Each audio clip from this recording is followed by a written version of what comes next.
Hello everyone, welcome back to my channel Study Height. Students, हम लोग class 12 के flamingo book का chapter first the last lesson को पढ़ रहे हैं। हम लोगों ने अब तक पढ़ा कि लिटिल फ्रेंच उस दिन स्कूल लेट से आता है। वह देखता है कि क्लासरूम के अंदर सारे बच्चे उसके फ्रेंड्स चुपचाप बैठे हुए थे। स्कूल में बहुत ही शांति थी और स्कूल संडे मॉर्निंग की तरह अपीयर हो रहा था। कोई बशल और कोई शोर नहीं सुनाई दे रहा था। फ्रेंच को लगा कि अब वो क्लासरूम के अंदर जाएगा तो मिस्टर एम हेमल, जो उनके फ्रेंच टीचर हैं, उनसे उसे पक्की डांट पड़ेगी। लेकिन ऐसा कुछ भी नहीं होता है। मिस्टर एम हेमल उससे कहते हैं, go to your place quickly little Franz, we were beginning without you. अपने प्लेस पे जल्दी से जाके बैठ जाओ लिटिल फ्रेंच, हम लोग तुम्हारे बगैर ही लेसन पढ़ाना शुरू कर रहे थे। यहाँ तक हम लोगों ने कंप्लीट कर लिया था। चलिए अब हम लोग आगे बढ़ते हैं। I jumped over the bench and sat down at my desk. French कहता है, मैंने छलांग लगाकर बेंच को क्रॉस किया और अपने सीट पे जाके बैठ गया। Not till then when I had got a little over my fright. Fright का मतलब होता है डर।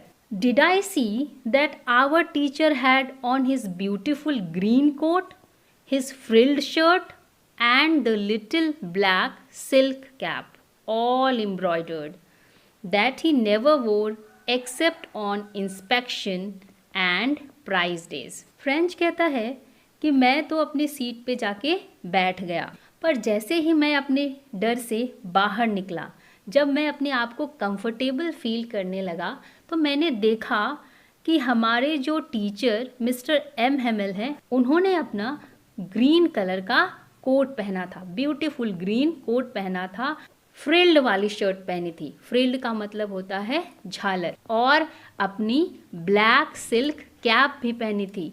सब में एम्ब्रॉयडरी की गई थी। ये जो ड्रेस है उनका, ये सब वो सिर्फ इंस्पेक्शन और प्राइज डेज में ही पहना करते थे। तो ये बात भी फ्रेंच को बहुत ही सरप्राइज कर रही थी। वो हैरान था कि आज स्कूल में सब कुछ अजीब क्यों हो रहा है। जब वो स्कूल में पहले आता था तो उसे सड़क से ही स्कूल में जो होने वाला शोर है वो सुनाई देता था, लेकिन उस दिन ये भी मिसिंग था। जब वो क्लासरूम के अंदर एंटर करता है तो उसे लगा था कि उसे मिस्टर एम हेमल से डांट पड़ेगी क्योंकि वो लेट हो चुका था। लेकिन आज एम हेमल बड़े ही प्यार से उसे बैठने के लिए कहते हैं। तो ये सब बिल्कुल हैरान करने वाली बातें थी। और उनके टीचर स्पेशल क्लॉथ्स में आए थे, तो उसे समझ में नहीं आ रहा था आखिर बात क्या है, क्या राज हो सकता है। Besides the whole school seemed so strange and solemn. Solemn का मतलब होता है सीरियस, गंभीर। फ्रेंच कहता है कि उस दिन स्कूल बहुत ही अजीब और गंभीर लग रहा था। But the thing that surprise me most was to see on the back benches that were always empty the village people sitting quietly like ourselves. लेकिन फ्रेंच को सबसे ज़्यादा सरप्राइजिंग बात लगी, क्लासरूम में जो पीछे में जो बेंचेस थी वो हमेशा खाली पड़ी रहती थी, लेकिन उस दिन वहाँ पे विलेज पीपल, गांव के लोग बैठे थे, एकदम चुपचाप शांति से बैठे थे, हमारी तरह। ओल्ड हॉसर हो सकता है कि उनके गांव का कोई मुखिया हो, विथ हिज 3 कॉर्नर्ड हैट, जिसने 3 कॉर्नर्ड हैट पहनी थी। Farmer mayor, farmer post master and several others besides. वहाँ पे पहले के मेयर, पहले के पोस्ट मास्टर और इसके अलावा और भी बहुत सारे लोग पीछे बेंच पे बैठे थे। यहाँ पे देखिए फॉर्मर लगा हुआ है, farmer mayor, farmer post master, मतलब ये सारे लोग रिटायर्ड हैं, इनकी काफ़ी एज हो गई है, ये बूढ़े हो गए हैं। तो ये सारे लोग विलेज पीपल हमारे क्लासरूम के पीछे वाले बेंच पे चुपचाप बैठे थे स्टूडेंट्स की तरह। एवरीबडी लुक्ड सैड, सारे दुखी नजर आ रहे थे। And Hauser had bought old primer. Primer का मतलब होता है इनिशियल स्टेज पे किसी भी लैंग्वेज को सिखाने वाली जो बुक होती है उसे हम लोग कहते हैं प्राइमर। जैसे हमारी ABCD वाली बुक हो गई, हिंदी में हमारी क ख ग वाली बुक हो गई, तो उसे हम लोग कहते हैं प्राइमर। जो प्राइमर हॉसर लाए थे कोने से मुड़ी हुई थी। And he held it open on his knees, जिसको उन्होंने अपनी नीज के ऊपर रखा हुआ था, अपनी लैप पे रखा हुआ था। With his grade spectacles lying across the pages, उनकी प्राइमर खुली हुई थी और उसके ऊपर उन्होंने अपना चश्मा रखा हुआ था। While I was wondering about it all, M Hamel mounted his chair. Franz कहता है कि मैं ये सब सोच ही रहा था। कौन सी बातें वो सोच रहा था? वह सोच रहा था कि स्कूल में जो शोर होता है, जो बसल होता है, वो मिसिंग क्यों है? क्यों एम हेमेल अपने स्पेशल क्लॉथ्स में आए हैं? क्यों विलेज पीपल हमारे क्लासरूम में बैठे हैं? उसे डांट क्यों नहीं पड़ी उनके टीचर से? ये सारी बातें फ्रेंच सोच रहा था। तभी मिस्टर एम हेमेल चेयर पे बैठ जाते हैं। माउंटेड मतलब बैठना। In the same grave and gentle tone which he had used to me. Grave का मतलब होता है सीरियस, गंभीर, और जेंटल का मतलब होता है शांत। तो एम हेमेल क्या करते हैं? वो कुर्सी पर बैठते हैं और बहुत ही ग्रेव टोन में वो बोलते हैं, my children, this is the last lesson I shell give you. मेरे प्यारे बच्चों, आज आपका लास्ट लेसन है जो मैं आपको पढ़ाने वाला हूँ। The order has come from Berlin to teach only German in the schools of Alsace and Lauren.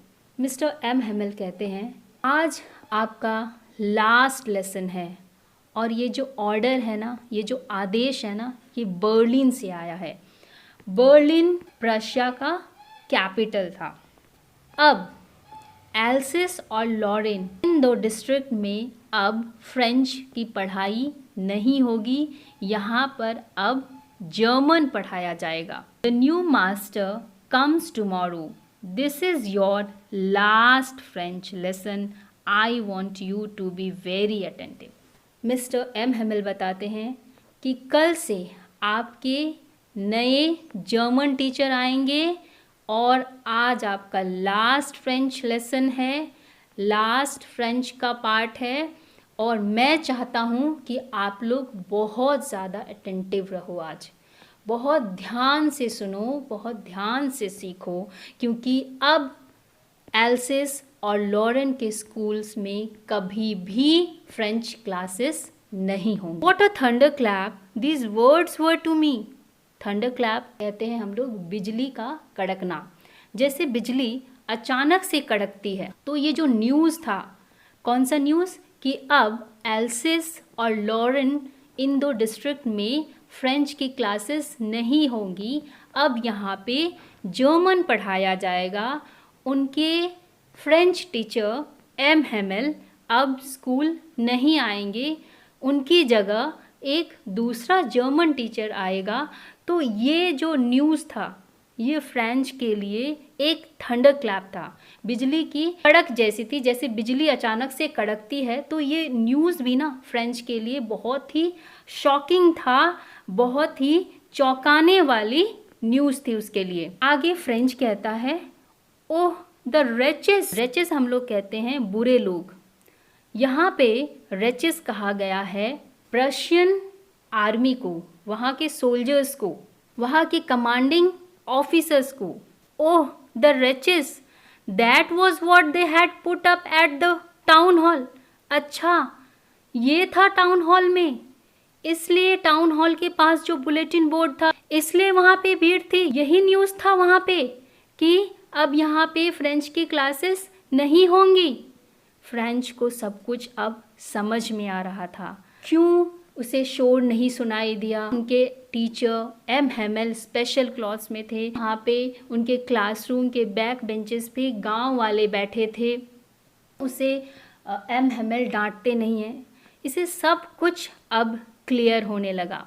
My last French lesson, why I hardly knew how to right.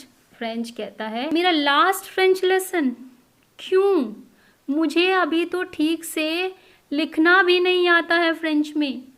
I should never learn any more. मैं अब कभी French नहीं पढ़ पाऊंगा। I must stop there. अब मुझे रुकना पड़ेगा। फ्रेंच की पढ़ाई बंद करनी पड़ेगी। उसे बहुत दुख हो रहा था, बहुत ज़्यादा पछतावा हो रहा था। I must stop there then. Oh how sorry I was for not learning my lessons. Franz को बहुत ज़्यादा दुख हो रहा था कि उसने कभी भी, जब भी फ्रेंच की क्लासेस होती थी, उसने कभी भी सीरियसली फ्रेंच नहीं पढ़ा। फॉर सीकिंग बर्ड्स एग्स और गोइंग स्लाइडिंग ऑन द सार। वो क्या करता था? वो अपना टाइम वेस्ट करता था। क्या करता था वो? चिड़िया के जो घोंसले होते थे वहाँ से वो अंडे ढूंढा करता था। और तो सार ये रिवर का नाम है जो फ्रेंच के घर के पास से होकर गुजरती थी। तो फ्रेंच क्या करता था? वहाँ पे स्लाइडिंग किया करता था। नदी में वो तैरता था, खेलता था, फिसलता था। इसी तरह वो अपना टाइम वेस्ट करता था। माई books that had seemed such a nuisance. Nuisance हम लोग कहते हैं बेकार, जो अनवांटेड, बोझ। तो फ्रेंच कहता है, my books that had seemed such a nuisance a while ago, so heavy to carry.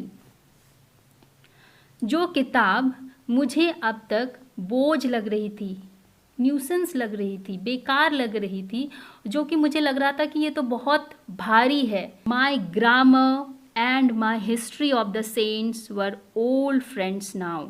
उसे ऐसा लगने लगा कि उसके जो ग्रामर की बुक है, जो हिस्ट्री की बुक है, जिसमें सेंट्स के बारे में वो पढ़ता था, संतों के बारे में वो पढ़ता था, जिसे वो पहचानता भी नहीं था, जो उसे एकदम बेकार लगती थी, बोझ लगती थी, वो अब उसके दोस्त बन गए। Now that I couldn't give up, जिसे वो अब छोड़ नहीं सकता था। And M Hamel too, the idea that he was going away, that I should never see him again, made me forget all about his ruler and how cranky he was. जब उसे पता चला कि एम हेमेल कल से नहीं आएंगे, वो भी अब जा रहे हैं, that I should never see him again, made me forget all about his ruler and how cranky he was. cranky का मतलब होता है जो बहुत जल्दी गुस्सा हो जाते हैं, शॉर्ट टेम्पर्ड हम कह सकते हैं।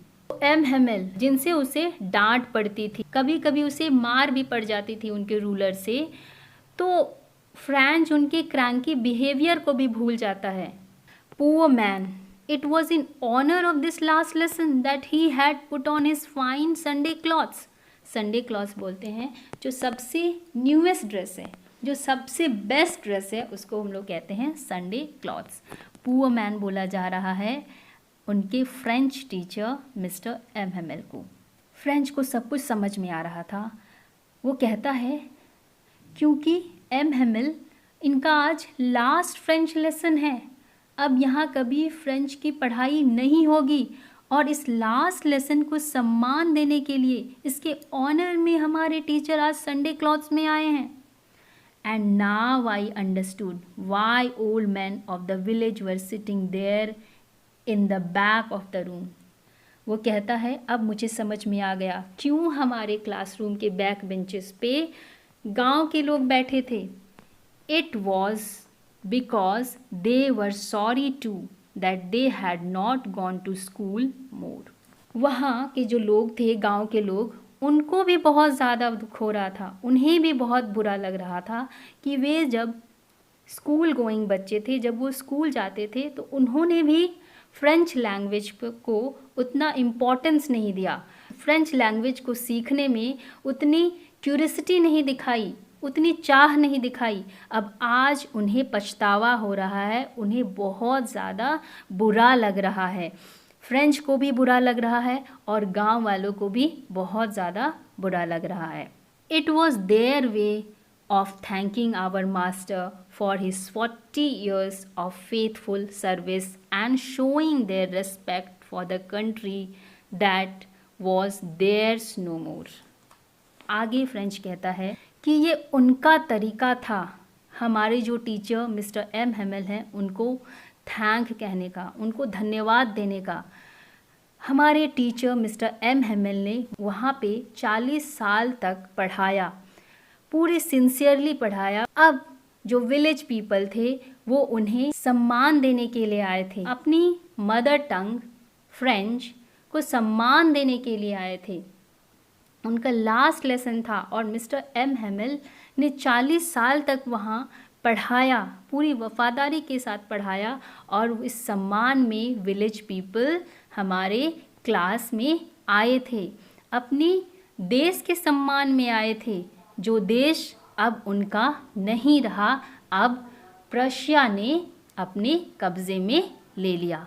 तो सबको बहुत ज़्यादा पछतावा हो रहा था, सबको बहुत ज़्यादा दुख हो रहा था कि अब यहाँ फ्रेंच की क्लासेस नहीं होंगी।